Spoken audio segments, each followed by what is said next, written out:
There we go. Hi everyone, it's Tony. It's a Wednesday afternoon. It's 2:30 p.m. and you're watching Innovation Fika with me, Tony, here live from Stockholm, Sweden.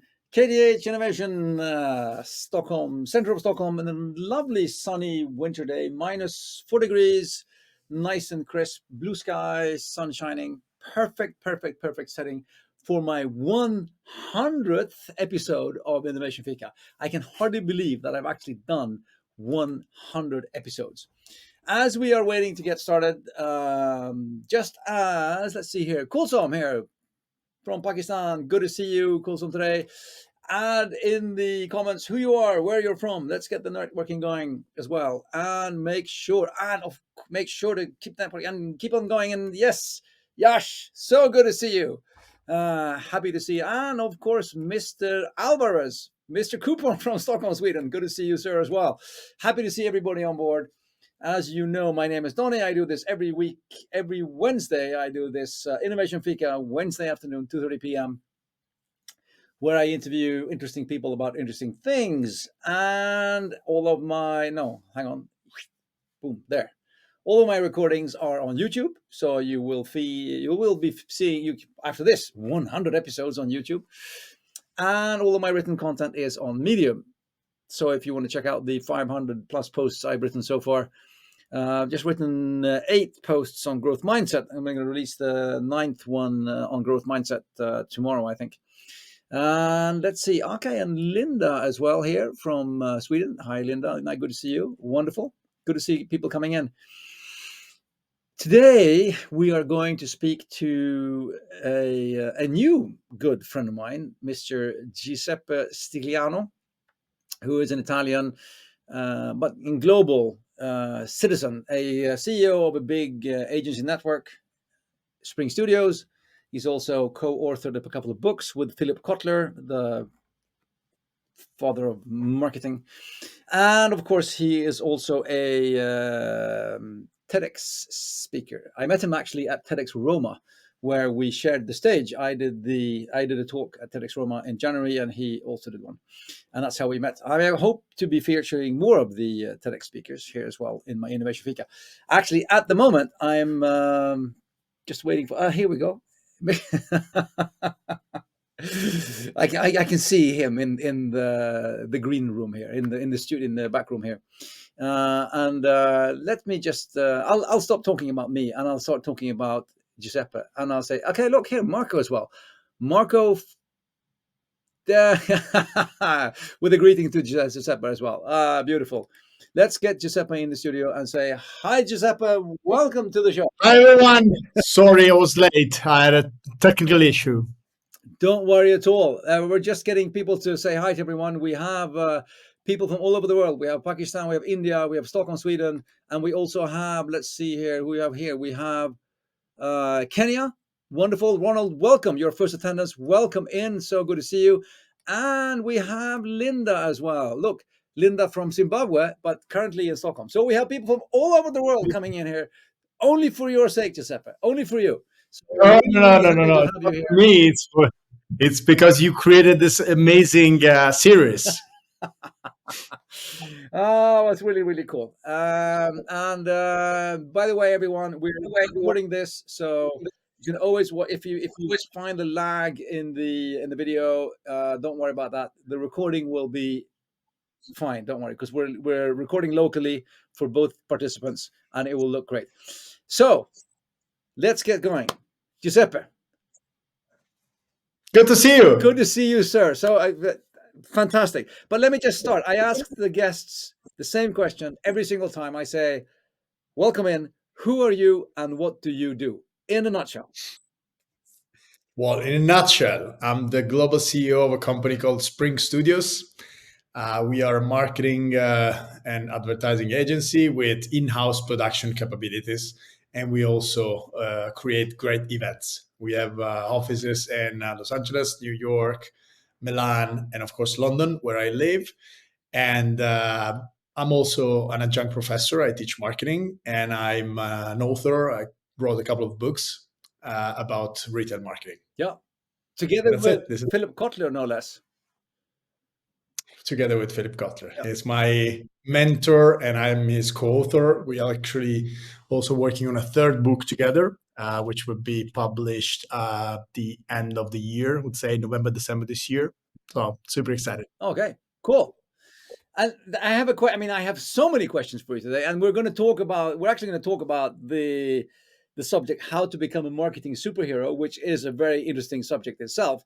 But I just have to ask you, how did you come to co-write books with Philip Kotler? Do you just like look it up in the phone book and say, "Oh, hi, Philip. My name is Giuseppe. I thought we'd write a couple of books together." How did that No, come no, to no. be? It wasn't like that. It wasn't like that. It was just, honestly, it was just as many things in life. It just happened. So I was giving a talk about retail marketing, and it was back in 2017 in Milan. I was one of the speakers at the Philip Kotler Marketing Forum. So it was basically a forum that it was his team is organizing all over the world since I think 2010 or something like that. So I was just one of the speakers because the event happened to be in Milan, and so I was part of that team or lineup of speakers. When I gave my talk, of course, I was super excited and nervous because I spent my entire life working on marketing, studying marketing. I earned a PhD in marketing. It's marketing is my life. So the simple fact that Philip Kotler was in the audience for me was an incredible deal, and I was super nervous. Uh, but you can imagine. But yeah, in the end, it worked. I managed to channel all the anxiety and tension and energy, and it just went well. Yeah. So right after the talk, he asked someone to do the two of us. So long story short, we ended up speaking, and at some point, he said, "If you decide to write a book on this topic one day, just send it to me because I found your approach very interesting. I like this idea of someone who has a blend of academia because of my PhD and being a practitioner because I was running at the time I was running another agency in back in Milan. And so long story short, I started writing this book, sending chapters to him and back and forth and back and forth. And at some point, he sent me an email saying, "Look, I really like the book. We don't really need a foreword or a preface because I'm going to write the book with you. So you'll be my co-author." And so this idea of why don't you write something? Why don't you send it to me? If I like it, I'll write the foreword for you, ended up being let's write the book together. So of course I Wow. was super excited, and the book went amazingly well. It was translated into Chinese, Japanese, Korean, Spanish, Polish. So, incredible. And that book is called what? Retail 4.0. Retail 4.0. Let's do another talk on Retail 4.0. But today, I mean, I would love to do that. But today we're talking about how to become a marketing superhero, which is also happens to be the title of your talk that I listened to live in the audience in Rome just a month ago. And please, in my perception, what you are proposing is a paradigm shift in mindset when it comes to marketing and marketeers. Is that correct? It is. It is. It is. I've been working in marketing for the last 20 years. And of course, when you start something, you just go by the book, right? And you go with the flow. So, first step, you go by the book. You read a lot, you study, you develop your understanding of the discipline, and then you try to apply it. But then you realize that things are not by the book in the real world. So you go with the flow. And I guess at some point, which is more or less the point where I got, you find your own perspective, which is not by the book, or at least not by the books that I read in the past. It's not necessarily going with the flow, but you try to figure out what is your idea of in my case, marketing. And so, long story short, I believe that marketing needs to shift from this idea of making people want things. So, there is a company behind The company decides what to do, and then marketing folks, you guys, you need to push it as much as possible, and let's put some media budget there, and let's try to defend or to build, in some cases, our competitive advantage, not necessarily because we have a very distinctive product, but because we build an amazing story, we engage customers in the right way, and so on and so forth. So this idea of making people want things is an idea that is built on the fact that there is a company deciding what to do and a marketing team pushing, making people want things, trying to create a perception of quality or whatever is the message. I believe that marketing, especially today, especially considering how many data and information we can access, and considering how much the various channels at our disposal are constantly in contact with people, I think today marketing should stop being all about making people want things and should start being about making things people want. Yeah. So it's from making people want things to making things people want. If we start making what people want, need, desire, chances are that we can fix this broken word.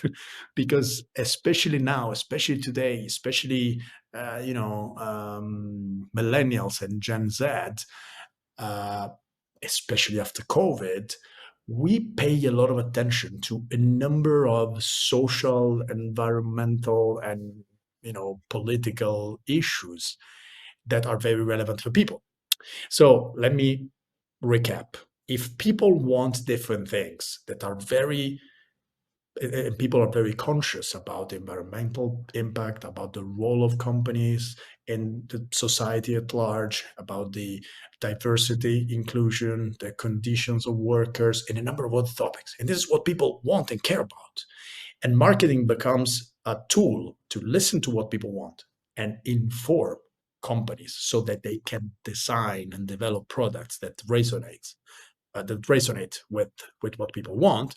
Well, chances are that marketers have the responsibility to fix this world, because the more we listen to what people want, the more we help companies doing what they need, and we close the gap. Sorry. But then what you're actually proposing as well is that, because what you the like the current state, or that you talked about the current state is like marketing, as in marketing comes sort of last in the chain. Like we make something and then in the end we Yep. market it. And what you're proposing now instead is, I mean, it kind of resonates a lot with the ideas of how to innovate as well. When it comes to, we actually need to sort of insert knowledge about where the customers are and what they want before, so we actually start by making the right thing from the start. That we, Yeah. yeah, That's exactly right. That's exactly the same approach. It's like having an MVP, if you want, yeah, or yeah, it's even before the MVP. It's starting with the right question, which is, what is the problem I'm trying to solve, as opposed to what is the product I can make and sell. yeah, What is the product I can make and sell? It's typically a question that you ask yourself upstream. What is the problem I'm trying to solve is downstream, and then you infer, you go upstream, yeah, and you try to create something. So the more we focus on that, the more we focus on learning by doing, fine tuning, which is exactly what you do with a business model canvas and with the lean startup process, the more we go upstream, and we start by the need, then we fine tune the logistics, operations, sourcing, and everything in order for the company to make what makes sense for yeah. the customer. And the more you do that, the more you are in this continuous improvement mode, the better, because you constantly innovate and you constantly respond to the evolving needs of the market. So it's just the most reasonable thing to do. But the thing is that when you say it like that, it makes so much sense, and it sounds like, well, why don't we do that? But of course, we know that the world doesn't work that way. I mean, how do you? I mean, how do we go about this shift? I mean, it is, how do we get the large product creating Yeah. corporations? How do we get this sort of shift? I mean, okay, so there is opinions, and you mentioned a couple of generations there as well. I don't remember the letter of the latest one is. There's another letter now. But how, and they're very sort of opinionated on when it comes to a different kind of set of values. But how do we get from the the opinions that we hear to the actual fundamental sort of shifts that we Yeah. need? How do you see that sort of happening? Is it a Well, I consumer guess thing, or you asking me to find the holy Yes, grail, so it's yes. not That's why easy. I But phoned you, Giuseppe. That's why I phoned course, you. You're the guy. of course, I don't want to be like the super high level guys who tell you the truth and then they disappear, right? I hate that approach where especially consultants like me tell you, oh, this is what you should do, and by the way, this is my invoice, and then they disappear and they don't care about what happens next. I do believe that execution is strategy for breakfast. So if this is the strategy, let's now focus on the execution. I'm with you. I think the real answer to your question, or the real reason why it is difficult, it is people. Yeah, We are risk averse. We don't like paradigm shifts. It's a big deal. A paradigm shift means that you need to leave the comfort zone.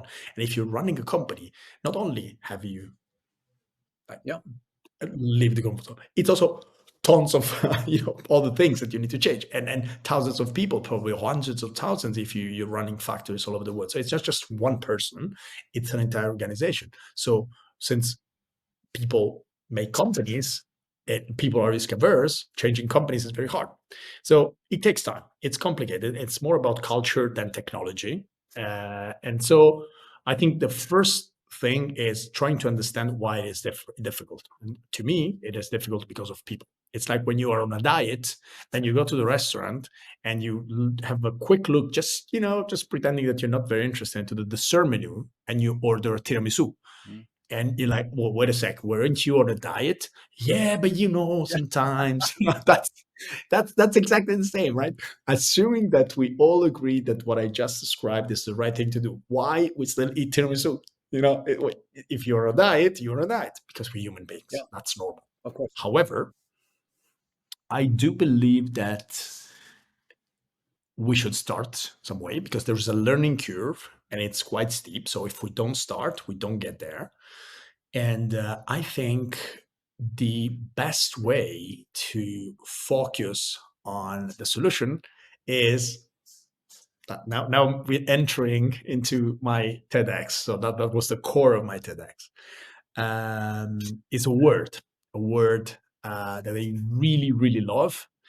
And this word comes from the name of a goddess. This goddess was back in the days in the ancient Greece. So we're talking about thousands of years ago, almost 2,500 years ago. In the Greek mythology, there was the god of war, which was Ares, and the goddess of love, which was Aphrodite. Now, Aphrodite and love, so love and war, love and war united. So they had a child, and the name of the child, the result of war and love, was Harmonia in Greek and Italian. In English, it would sound like Harmonia. And Harmonia was the goddess of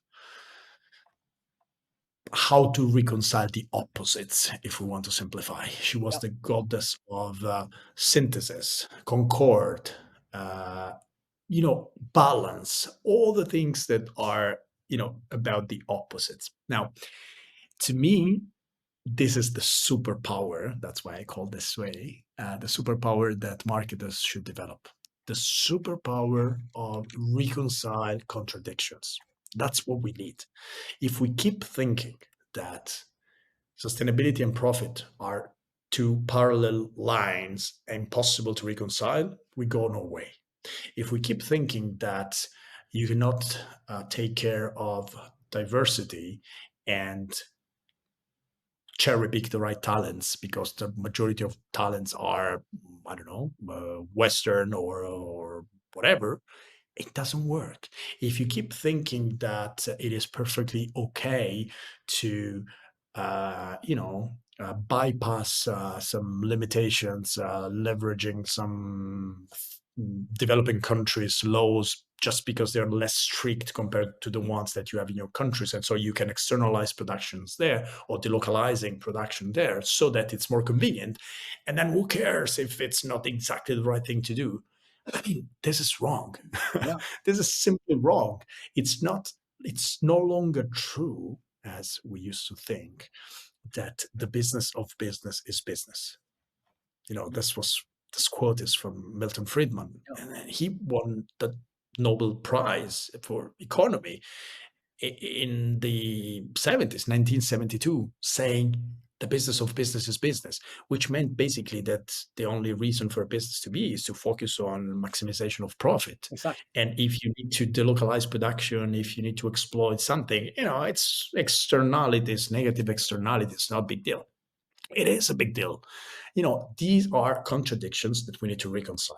If we develop the superpower, which was known even 2000 years ago, to the point that they had a goddess for that, right, to inspire this behavior. So we need just to retrain and refresh the muscle memory of harmonia and focus on how to reconcile the opposite. So, quick example. Let's say I am an ad or ad man or advertising guy or advertising agency or whatever you want to call me. Let's say that my job, considering what I do, so marketing, advertising is part of marketing, right? So if you work in advertising, you work in marketing. If you work in marketing, you can also take care of innovation, product, pricing, retail, a number of things. But if you are in that world, you have the responsibility to reconcile the opposites. You have the responsibility to help companies making better products. And in order for you to make your job, you need to listen to what people want. And you realize that what people want is something that is well designed, super cool, and sustainable. As you see, we need to reconcile the opposites because in theory, this was not possible. Now it is because technology democratized everything. Digital technology democratized everything. We can just do it. It's simply possible. We need to make sure we want it because in some cases, Yeah. I, if you're a new company, yeah, go ahead. it makes. I mean, the thing is, I love the use of the word harmony and harmonia, and the way you sort of the getting the two opposites together. And as a side note to that, there's a very very very Swedish word, because you said harmony, and there's a very very Swedish word called lagom, which only Swedes use and only Swedes know, and it's all about the middle ground between this and that. And how much, and if you ask a Swede how much do you want, they'll say lagom, which means enough. It's Enough. to make me content. And about how much, how much is enough? Well, just so I'm okay. I don't need more than enough. So it's a That's a great point. That's a great point. perfect word, and I love the way you use it. Look, I'm actually, this is the world's fastest half an hour, and the thing is, we always leave our viewers with our guests' top 3 tips as well for how to work with whatever we're talking about. And today, I know that you've shared some really really good tips, and I don't want to leave without you having had time to share them. So if you don't mind, I will jump straight into saying Absolutely. Giuseppe's Absolutely. top 3 tips for becoming a marketing superhero and working with harmony and reconciling these opposites. Here's 3 things to think about. Number 1, be ambidextrous. And please explain what you mean with that, Giuseppe.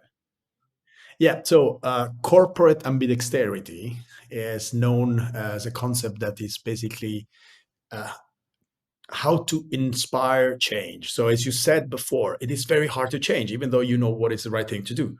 So, what is the answer? One of the answers is ambidexterity. So, basically, we cannot change someone, let alone an entire organization or a country, overnight. It takes time. Transformations are all about culture, people. It takes time. But sometimes you don't feel you have time, like you have time. So what to do? Ambidexterity. You keep doing what you're good at. You keep doing things the same old way. And at the same time, you experiment in another direction or even more directions. Typically, the right thing to do for a big organization in this case is either to create a spin off or to work with startups or incubators or innovation centers, so they can keep their people focused on what they know, and keep exploiting the current business. And at the same time, they can explore in multiple directions. Yeah. As soon as they realize that something is working, then they can either internalize or even double down on that spin-off and create a new company. That's ambidexterity. So you do two things at the same time. Yep. Wonderful. Tip number 2, be anti-fragile. And this, Okay, so let me pay my debts here. This is not my word. Somebody coined this word, and the author is called Nassim Taleb. He wrote a number of incredible books. He coined the concept of black swan. COVID was one of them, right? So these incredible events that change things overnight, that are defined unknown unknowns, right? So it's not about risk, it's about uncertainty. It's like you don't see this coming and it happens and changes the rule of the game. That's a black swan.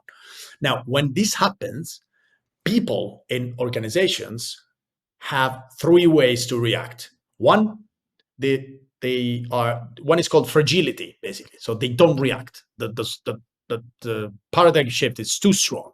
The shock is too big. They just break. So they're fragile. They go down. They die.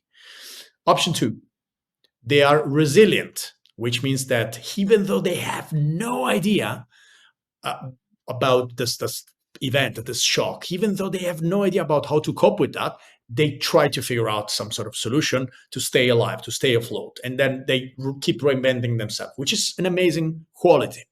However, there's a third way, which is even better, and it's the opposite of fragility. It is called anti-fragility.